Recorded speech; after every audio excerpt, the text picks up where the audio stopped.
G'day, you fuckers. So in the highly unlikely event that you've clicked on this and are not yet aware, this here bloke, who they call Christo and is a producer for Fondle Jubals, also known as Fumbly Jumblies or Framlam Jaw Spasms, got arrested and charged with stalking or some shit a few days back. Tood was getting in the grill of New South Wales Deputy Premier one John Bruz Barilaro after said deputy has apparently sued Jordan for defamation. I think Jordan is still yet to be served though. I don't know, whatever. Frankly, I don't give a shit. But, do you want to know something about the Jordan fan base? Yeah? These guys, right? They're fucking cooked as. So the day that this arrest happened, I got a sudden uptick in activity on my old vids about the illustrious Mr. Shanks, as well as a bunch of garbage in my comment sections accusing me of thinking that the arrest was good amongst other things, when I hadn't had anything to say on any platform on the topic. Since that started, I've spent a few days focusing on stuff far more important than my feelings on this, but the activity hasn't exactly let up, and I suppose I do have a few thoughts to share. So, since you're all so fucking desperate for my hot take, here it is. Are you ready? Get those little fingers ready to type madly. Of course it's fucking bad that Christo got arrested. What the fuck did you think I was going to say? That I'm good with the state using something called the Fixated Persons Unit to restrain and charge a guy for trying to find out why some dude is suing his boss? That I'm okay with cops who, let me be clear, I do not like cops, possibly decking his mum in order to get his phone because it's apparently evidence? Holy fucking shit. If that's what you reckon, you're just being reactive as hell. Anyway. Should I end this here? Probably. Will I? Of course not. Because here's the bit where I will divulge thoughts that do not amount to saying that I'm happy about the arrest, but that will probably upset Jordan's fans despite what I just said, because I'm going to offer some criticisms of Jordan, Christo, and their internet offspring nonetheless. Because, like, Geordie's fans, come close. No, come closer. Come real close. Okay now, I know you love your big brother. I know you have a strong instinct to defend him, and I know your source since your Facebook page got taken down. But the thing is, your guy still isn't perfect, and neither is his team. You know what they remind me of? The smartasses in high school who would do shit like arguing the technicalities of rules with teachers they didn't like. You know. No, sir. You said we couldn't listen to music in class. I do have my headphones on, but they aren't playing anything. Checkmate, you old wanker. And on it goes, with old mate getting increasingly frustrated until he either accepts that he's lost or he pops and screams and hands out detentions, and young fella is run either way. And look, fair, I was definitely that guy too, but that sort of tactic might not carry you much further than high school.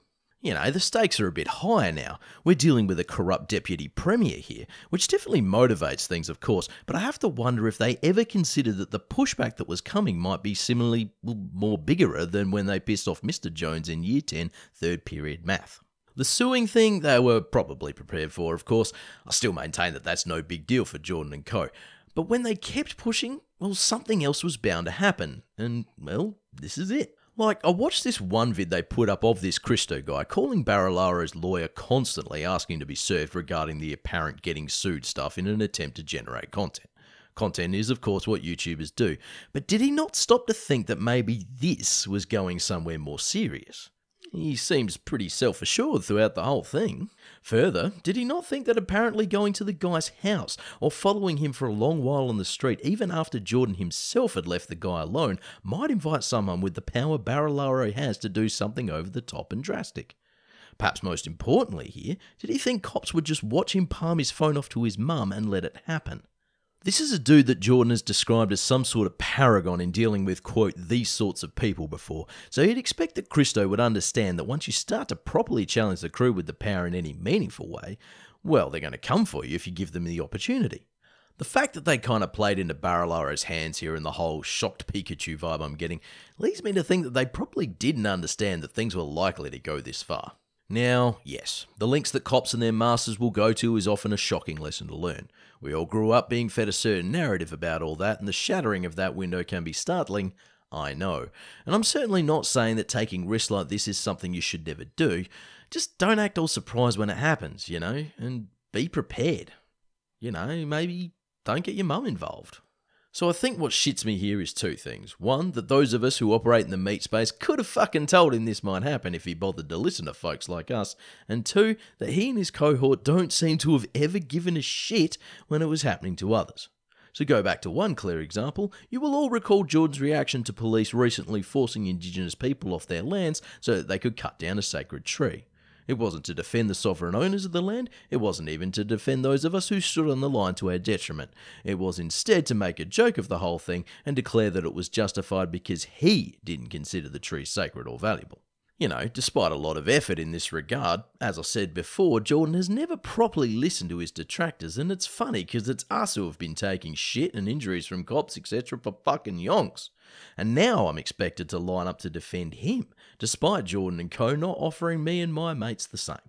But you know what? I will do it anyway. I will do my little bit to defend Jordan and Christo in this regard and encourage others to do the same, because I think it stinks and it's a bad thing when politicians use their private little armies as their method of dealing with people calling out their corruption. What I'd love to see in return, though, is Jordan and his fucking fan base taking a bit of time to, as me and many others have called for before, shut up and listen for at least a little bit. You know, listen to those who have spent decades doing activism, listen to groups outside of the Labour fandom, and listen properly. Don't just hold up those who sort of half challenge us as being the good ones. And don't disappear from this issue once it's all over too. You know, once any legal action against Jordan goes nowhere, once Christo is inevitably slapped on the wrist if that, don't just assume the problem of cops and politicians using them is solved and fucking vanish. You probably will, won't yous? Anyway, allow me to summarise. This shouldn't have happened, but it has, and so I implore Jordan, Christo and fans therein to take some lessons away from it. Be a bit smarter about how you go about things, and by that I mean don't just ignore established activists. I don't mean take the word of every old school person as gospel either, of course. Fuck, I argue with every old fart marshal at every rally I go to. But the point stands, this is what the state often does, and if you'd bothered to pay attention, you might have known, and I dare say have stopped yourselves a bit earlier. Further, if you want those of us who are, for lack of a better term, further left and more progressive than yourself to stand up for you if you do decide to take those risks, well, you'll be able to rely on that a lot more if you've done the same, or at the very least, not poo-pooed it when police violence was done to them. Also, and for fuck's sake, don't pal around with those willing to apologise for white supremacy in future, please. This is not tactically sound. Anyway, I look forward to the comments that disagree with me fairly or just have some thoughts. I also look forward to the comments from angry little fuckers who wants to substitute what I said for what they assumed I would say, because that shit is funny as fuck.